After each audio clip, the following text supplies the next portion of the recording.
Aueto, salve a banda, tudo bem com vocês? Tatazilo Apanso falando aqui. E vamos conversar aqui sobre velas na macumba. Principalmente na Umbanda, né, gente? Tem muitas controvérsias aí sobre velas na Umbanda. Eu tenho inclusive um workshop sobre o uso de velas na Umbanda, que está lá na plataforma Perdido EAD, que é www.perdidoead.com, e que você vai ter muita informação lá boa para você saber manipular as velas, fazer feitiços com velas e como usar a vela da melhor forma possível, tá? Então entra lá e adquire esse curso aí que vai fazer uma mudança tremenda no seu entendimento mágico sobre as velas. Bom, vamos lá. Primeiro, vela. Vela tem poder? Cara, tem o poder que nós atribuímos a ela. Por ser um elemento, de certa forma, artificial, criado pelo homem, o grande poder da vela está no fogo. E aí você vai me dizer, então uma vela branca e uma vela vermelha é igual, assim como uma vela preta. De fato, se a gente for só analisar o fogo, é. Assim a gente poderia acender uma fogueira, a gente poderia usar uma lamparina, da mesma forma.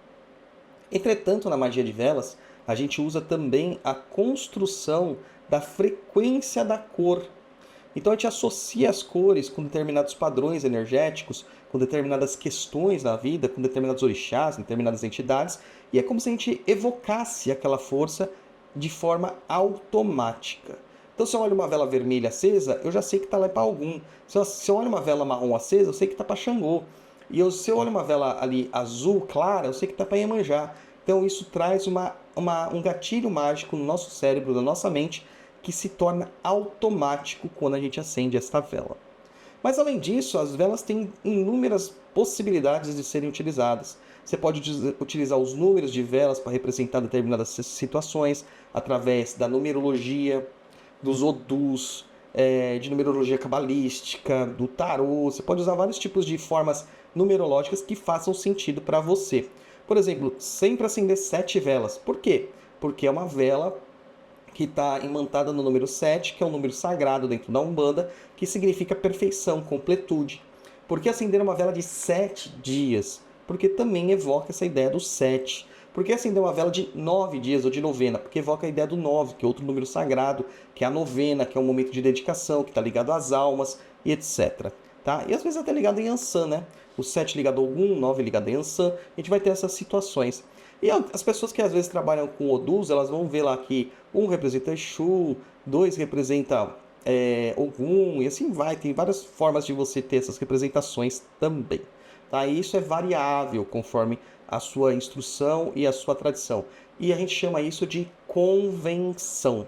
É uma convenção mental, uma convenção que a gente vai ser mágico-mental, que a gente vai determinar o uso e a função daquele elemento. Lembrando que o fogo é o grande ativador. Então é importante que a vela tenha fogo.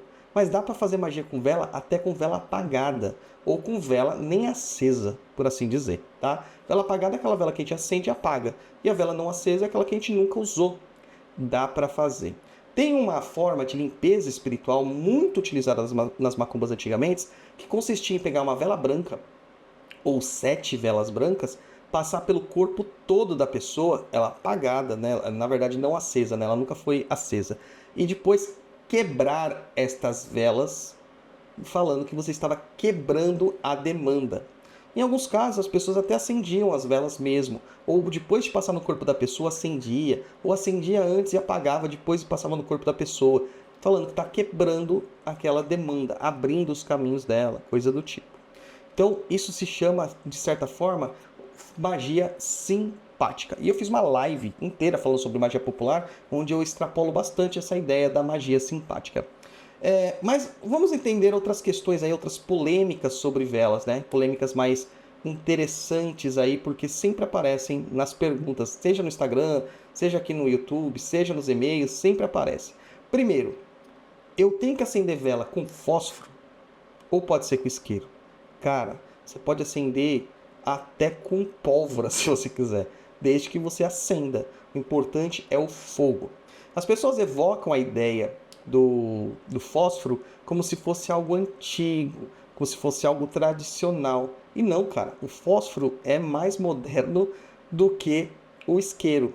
Claro que não esse isqueiro que nós usamos assim hoje em dia, né? Esses isqueiros tipo Bic, né?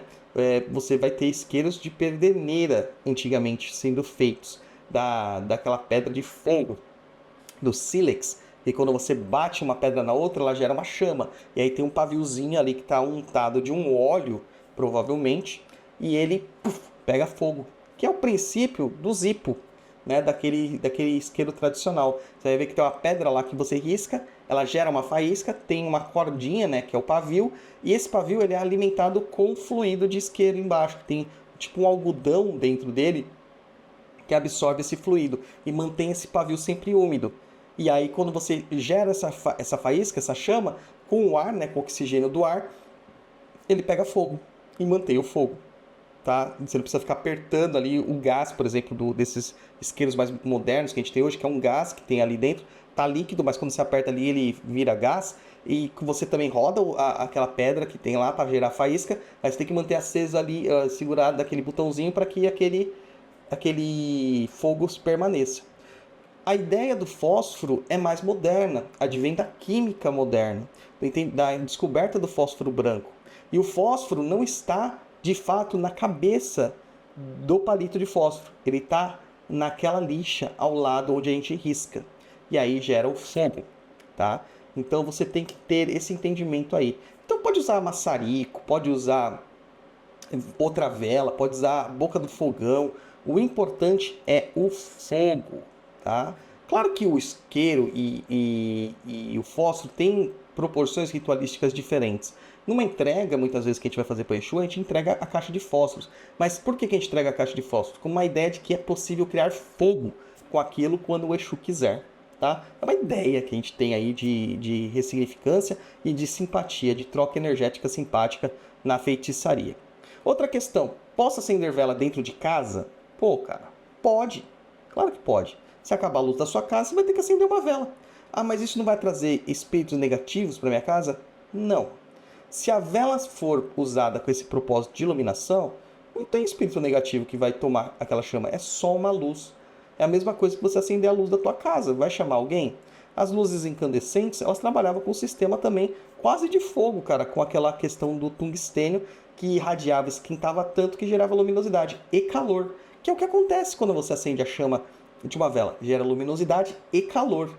O que não acontece na lâmpada de LED, que as lâmpadas de LED normalmente, eu tô com o LED aqui aceso, né? Eles não são tão quentes. Eles até podem gerar calor, mas eles não são tão quentes. Lâmpadas fluorescentes nem sempre são quentes e assim por diante. São tecnologias diferentes, tá? Então, a ideia que nós temos aqui, básicas, é de que a gente pode acender uma vela desde que ela não seja determinada para nada. Mas quando ela for acendida com um propósito espiritual, religioso, ela tem que ser determinada. O que é uma vela determinada? É quando você dá nomes para o que você quer. Então você vai acender uma vela branca para Orixá, para Oxalá. Você vai acender uma vela branca para o seu anjo da guarda. Você vai acender uma vela vermelha para Ogum. Vai acender uma vela verde para o seu caboclo. Mas quem é seu caboclo? É importante saber o nome. Vai acender uma vela preta e vermelha para o seu Exu. Mas você não vai escrever falar assim, o meu Exu. Não, você vai acender uma vela preta e vermelha com o nome do seu Exu, determinando esta vela para o Exu Tiriri da Calunga. Ah, mas eu já fui no terreiro e falaram assim, acende para o seu espírito protetor, acende para o seu orixá, acende para o seu caboclo, eu não sei quem ele é. Nesses casos, há uma exceção. Por que essa exceção? Porque a entidade que está mandando você fazer isso, ela vai encarregar de ligar aquela energia aonde ela tem que ser ligada. Então, quando ele fala assim, acende para o seu caboclo e você não sabe quem é o caboclo, essa entidade que mandou você acender, ela irá direcionar para o seu caboclo de fato, tá? Então tem que tomar cuidados. Agora, e vela para pessoas mortas dentro de casa, para as almas? Você pode acender? Não. Velas para almas individuais, por exemplo, vou acender uma vela para o meu falecido pai, para minha falecida avó. Não, não é legal acender dentro de casa. Vai numa igreja, mas eu sou macumbeiro. Cara, não importa. É um local de comunhão de almas. Vai no cemitério, no cruzeiro do cemitério, acende no terreiro, acende no lugar religioso uma vela para uma alma individual. Agora, quando você tem um culto coletivo de almas, que é o culto da ancestralidade, aí você pode acender uma vela para a sua ancestralidade como um todo. E aí, se você quiser aprender a cuidar da sua ancestralidade de uma forma segura e funcional, a gente tem um curso no Perdido EAD que é Cuidando da Sua Ancestralidade, que você vai aprender tudo para ter uma boa conexão ancestral. Até porque a ancestralidade é básico. sem ancestralidade, nada, nada, nada funciona. Então aqui eu já deixei 2 dicas de cursos legais para você, o workshop de velas da Umbanda e o curso de cuidando da sua ancestralidade, todos disponíveis no perdidoead.com. Fala aí pra gente aqui, ó, você acende vela para suas guias? Você acende vela para suas entidades? Conta pra gente aqui o que você faz com as suas velas. Saravá, até a próxima.